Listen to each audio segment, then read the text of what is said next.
الله والحمد لله والصلاة والسلام على رسول الله صلى الله عليه وسلم. معاكم دكتور أيمن مرسي. زي ما الزملاء طلبت على الجروب تسجيل الموشن سيكنس، هنتكلم عنه ان شاء الله. هيكون تسجيل 3 ل 4 دقايق، مش هنزيد عن كده. مشكلتنا الصراحة مش الدياجنوزس، هي الفكرة كلها ان بيحصل عندي مشكلة في الفيستيبولار سيستم اثناء ركوب اي مركبة متحركة، من اول القطر لحد العربية لحد الطيارة. فبيحصل اعراض زي النوزيا، زي الفوميتنج. طبعا الموضوع بيبقى محرج ومزعج جدا، وخصوصا مع الاطفال. واحيانا بيحصل هيديك، احيانا بيحصل بعض الحاجات بيحصل لها بعض الحالات بيحصل لها فتيج، تجشؤ، دوخه طبعا. فالموضوع بيكون مزعج. فالسؤال هنا، وده اللي عملنا عليه الفويس، ايه هي الحاجات؟ ان احنا اول حاجه هيلثي اديوكيشن على قدر الامكان. البيشنت وخصوصا لو في الادلت ما يقراش او يشوف حاجه يحرك مع عينيه وهو راكب العربيه او القطر او المركبه اللي فيها المشكله. يعني مثلا لو حد بيقرا كتاب، او حد مثلا بيشوف فيديو ولا حاجه، او بيشوف الموبايل، ده من ضمن التريجرز اللي ممكن تزود الاعراض. فيفضل ان هو ما يجهدش العين او يخلي العين تتحرك مع حاجه وهي ماشيه، خصوصا موضوع القراءه وكده. رقم 2، موضوع الادابتيشن. الموضوع بيحصل عند بعض الناس في بدايه ركوب اي مركبه لاول مره، مع الوقت بيحصل تاقلم للوضع. طب بالنسبه للميديكيشن، وهو ده التريك اللي احنا هنركز عليها، احنا مشكلتنا اكتر الصراحه مع الاطفال.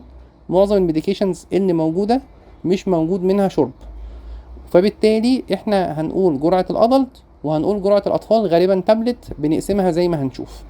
اول حاجة احنا بنستخدمها اللي هو الدرامينكس، ده اسم التجاري اسمه درامينكس. المادة العلمية بتاعته او الاسم العلمي بتاعه اسمه دايمين هيدرامينيت.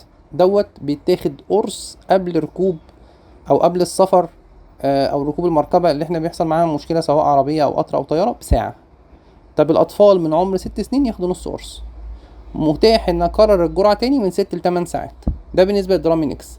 عندي اوبشن تاني اللي هو ستيجرون. ستيجرون ده اسمه التجاري لماده السينارزين.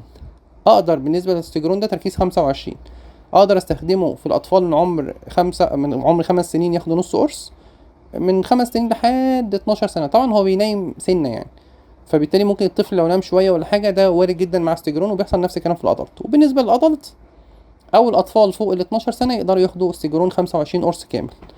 في النقطه الثالثه اللي هو البيتا هيستين. وده جدلي، بعض الشركات المنتجه كاتبه ان هو الموشن سيكنس، وبعض الدراسات تقول لك لا، ده بس بتاع ايه، الفيرتايجو. في حالات، بعض حالات البناين بوزيشنال فيرتايجو او اي حاجه من الحاجات ديت كلها، بيقال لك ان هو ممكن نستخدم برضو للموشن سيكنس. في الحالات اللي زي ديت انا بستخدمه للاطفال من عمر 5 ل6 سنين. البيتا سيرك، اسم التجاري بيتا سيرك 8، بياخد نص قرص قبل ركوب المواصلة بساعة أو قبل السفر بساعة. تمام. بالنسبة للأدلت حسب السيفيرتي، لو حالة بسيطة ممكن ياخد بيتا سيرك 8، لو متوسطة ممكن ياخد بيتا سيرك 16. ممكن أكرر الجرعة بعد 6 ل 8 ساعات. آخر حاجة وهو الجزء اللي موجود في الأب تو ديت بالنسبة لاستخدام الهيوسين. الهيوسين ده اسم العلمي للاسم التجاري اللي هو اسمه بيسكوبان. بيسكوبان بتاع الكوليكس، ايوه بالظبط، الانتي سبازموتيك المعروف.